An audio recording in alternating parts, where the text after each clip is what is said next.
मनुष्य योनि का भोग। एक दरिद्र ब्राह्मण यात्रा करते करते किसी नगर से गुजर रहा था। बड़े बड़े महल एवं अट्टालिकाओं को देखकर ब्राह्मण भिक्षा मांगने गया, किंतु उस नगर में किसी ने भी उसे 2 मुट्ठी अन्न नहीं दिया। आखिर दोपहर हो गई थी तो ब्राह्मण दुखी होकर अपने भाग्य को कोसता हुआ जा रहा था। सोच रहा था, कैसा मेरा दुर्भाग्य है, इतने बड़े नगर में मुझे खाने के लिए 2 मुट्ठी अन्न तक नहीं मिला। रोटी बनाकर खाने के लिए 2 मुट्ठी आटा तक नहीं मिला। इतने में एक सिद्ध संत की निगाह उस ब्राह्मण पर पड़ी। उन्होंने ब्राह्मण की बड़बड़ाहट सुन ली। वे बड़े पहुँचे हुए संत थे। उन्होंने कहा, हे दरिद्र ब्राह्मण, तुम मनुष्य से भिक्षा मांगो, पशु क्या जाने भिक्षा देना। यह सुनकर ब्राह्मण दंग रह गया और कहने लगा, हे महात्मा, आप क्या कह रहे हैं? बड़ी बड़ी अट्टालिकाओं में रहने वाले मनुष्य से ही मैंने भिक्षा मांगी है। महात्मा बोले, नहीं ब्राह्मण, मनुष्य शरीर में दिखने वाले वे लोग भीतर से मनुष्य नहीं हैं। अभी भी वे पिछले जन्म के हिसाब से ही जी रहे हैं। कोई शेर की योनि से आया है तो कोई कुत्ते की योनि से आया है, कोई हिरण की योनि से आया है तो कोई गाय या भैंस की योनि से आया है। उन आकृति वाले मानव शरीर की जरूर है, किंतु अभी तक उनमें मनुष्य तत्व निखरा नहीं है, और जब तक मनुष्य तत्व निखरता नहीं तब तक दूसरे मनुष्य की पीड़ा का पता नहीं चलता। दूसरे में भी मेरा प्रभु ही है, यह ज्ञान नहीं होता। तुमने मनुष्य से नहीं, पशुओं से भिक्षा मांगी है। ब्राह्मण का चेहरा दुख व निराशा से भरा हुआ था। सिद्ध पुरुष तो दूरदृष्टि के धनी होते हैं। उन्होंने कहा, देख ब्राह्मण, मैं तुझे यह चश्मा देता हूँ, इस चश्मे को पहन कर जा और कोई भी मनुष्य दिखे उससे भिक्षा मांग, फिर देख क्या होता है। वह दरिद्र ब्राह्मण जहाँ पहले गया था वहीं गया और योग सिद्ध कला वाला चश्मा पहनकर गौर से देखा। ओहो, वाकई कोई कुत्ता है, कोई बिल्ली है तो कोई बगेरा है। आकृति तो मनुष्य की है, लेकिन संस्कार पशुओं के हैं। मनुष्य होने पर भी मनुष्य तत्व के संस्कार नहीं हैं। घूमते घूमते वह ब्राह्मण थोड़ा सा आगे गया तो देखा कि एक मोची जूते सील रहा है। ब्राह्मण ने उसे गौर से देखा तो उसमें मनुष्य तत्व का निखार पाया। ब्राह्मण ने उसके पास जाकर कहा, भाई तेरा धंधा तो बहुत हल्का है और मैं हूँ ब्राह्मण, रीति रिवाज एवं कर्म कांड को बड़ी चुस्ती से पालता हूँ। मुझे बड़ी भूख लगी है, इसलिए मैं तुझसे मांगता हूँ, क्योंकि मुझे तुझ में मनुष्य तत्व दिखा है। उस मोची की आंखों से टप टप आंसू बरसने लगे। वह बोला, हे प्रभु, आप भूखे हैं। हे प्रभु भगवान, आप भूखे हैं, इतनी देर आप कहाँ थे? यह कहकर मोची उठा एवं जूते सील कर टका आना, 2 आना वगैरह जो इकट्ठे किए थे उसे उस चिल्लर रेजगारी को लेकर हलवाई की दुकान पर पहुंचा और बोला, हलवाई भाई, मेरे इन भूखे भगवान की सेवा कर लो। ये चिल्लर यहाँ रखता हूँ, जो कुछ भी सब्जी, पराठे, पूरी आदि दे सकते हो वह इन्हें दे दो, मैं अभी जाता हूँ। यह कहकर मोची भागा और घर जाकर अपने हाथ से बनाई हुई एक जोड़ी जूती ले आया एवं चौराहे पर उसे बेचने के लिए खड़ा हो गया। उस राज्य का राजा जूतियों का बड़ा ही शौकीन था। उस दिन भी उसने कई तरह की जूतियां पहनी, किंतु किसी की बनावट उसे पसंद नहीं आई तो किसी का नाप नहीं आया। 2-5 बार प्रयत्न करने पर भी राजा को कोई पसंद नहीं आई तो राजा मंत्री से क्रुद्ध होकर बोला, अगर इस बार ढंग की जूती लाया तो जूती वाले को इनाम दूंगा, और ठीक नहीं लाया तो मंत्री के बच्चे तेरी खबर ले लूँगा। देव योग से मंत्री की नज़र इस मोची के रूप में खड़े असली मानव पर पड़ गई, जिसमें मानवता खिली थी, जिसकी आंखों में कुछ प्रेम के भाव थे। चरित्र में दया करुणा थी। ब्राह्मण के संग का थोड़ा रंग लगा था। मंत्री ने मोची से जूती ले ली एवं राजा के पास ले गया। राजा को वह जूती एकदम फिट आ गई, मानो वह जूती राजा के नाप की ही बनी थी। राजा ने कहा, ऐसी जूती तो मैंने पहली बार ही पहन रहा हूँ। किस मोची ने बनाई है यह जूती? मंत्री बोला, हुजूर, यह मोची बाहर ही खड़ा है। मोची को बुलाया गया। उसको देखकर राजा की भी मानवता थोड़ी खिली।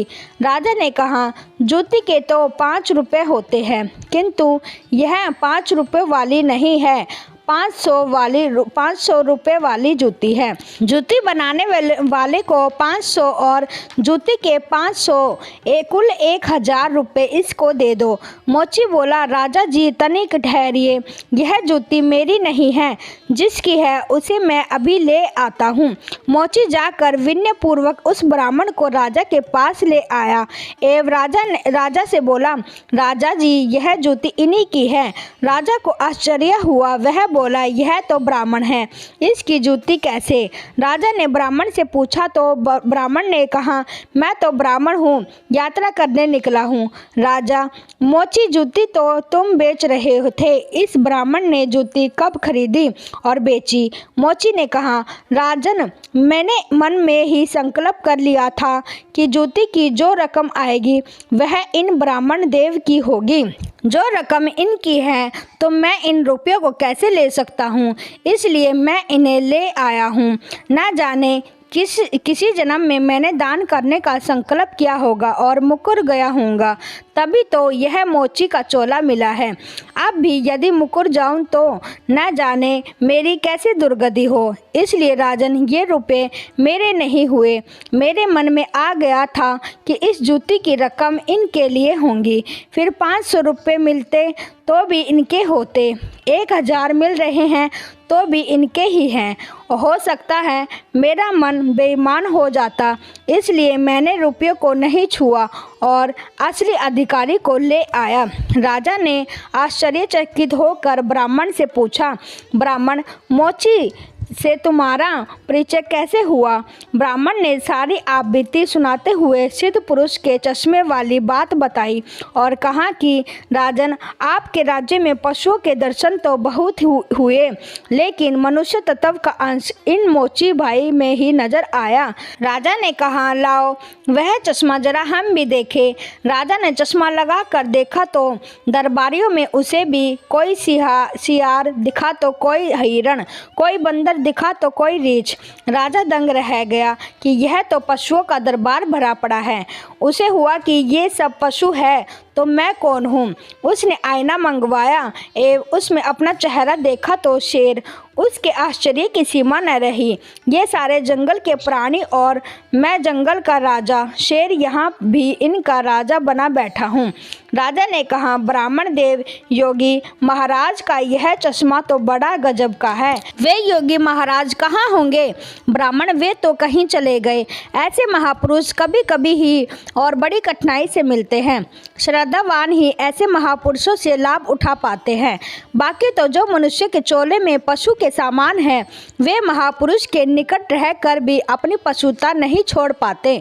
ब्राह्मण ने आगे कहा, राजन, आप तो बिना चश्मे के भी मनुष्य तत्व को परखा जा सकता है।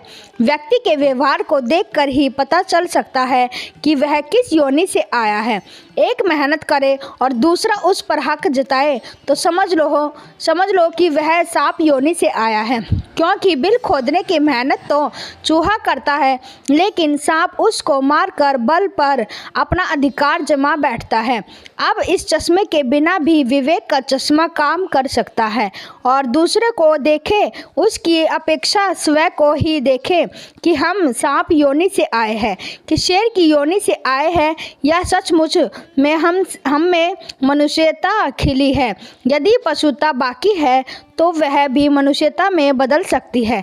कैसे? गोस्वामी तुलसीदास जी ने कहा है, बिगड़ी जन्म अनेक की, सुधरे अब और अजू। तुलसी होई राम को, राम भजी तजी कुसमाजू। कुसंस्कारों को छोड़ दे। बस अपने कुसंस्कार आप निकालेंगे तो ही निकलेंगे। अपने भीतर छिपे हुए पशु तत्व को आप निकालेंगे तो ही निकलेगा। यह भी तब संभव होगा जब आप अपने समय की कीमत समझेंगे। मनुष्य तत्व आए तो एक एक पल को और सार्थक किए बिना आप चुप नहीं बैठेंगे। पशु अपना समय ऐसे ही गंवाता है। पशु तत्व के संस्कार पड़े रहेंगे तो आपका समय बिगड़ेगा। अतः पशु तत्व के संस्कारों को आप बाहर निकालिए एवं मनुष्य तत्व के संस्कारों को उभारिए। फिर सिद्ध पुरुष का चश्मा नहीं वरन अपने विवेक का चश्मा ही कार्य करेगा और इस विवेक के चश्मे को पाने की युक्ति मिलती है। हरि नाम से कीर्तन यानी सत्य का संग व सत्संग से। तो हे आत्म जनों, मानवता से जो पूर्ण हो वही मनुष्य कहलाता है। बिन मानवता के मानव भी पशु तुल्य रह जाता है। इसलिए आप जो भी कमा रहे उसमें से कम 2% दान करते रहें। जो सेवा आपको सही लगे उसमें से करें। जय श्री कृष्णा। राधे राधे। यह वीडियो आपको कैसी लगी प्लीज़ कमेंट में ज़रूर बताएं और अच्छी लगी हो तो वीडियो को एक लाइक ज़रूर करें। धन्यवाद।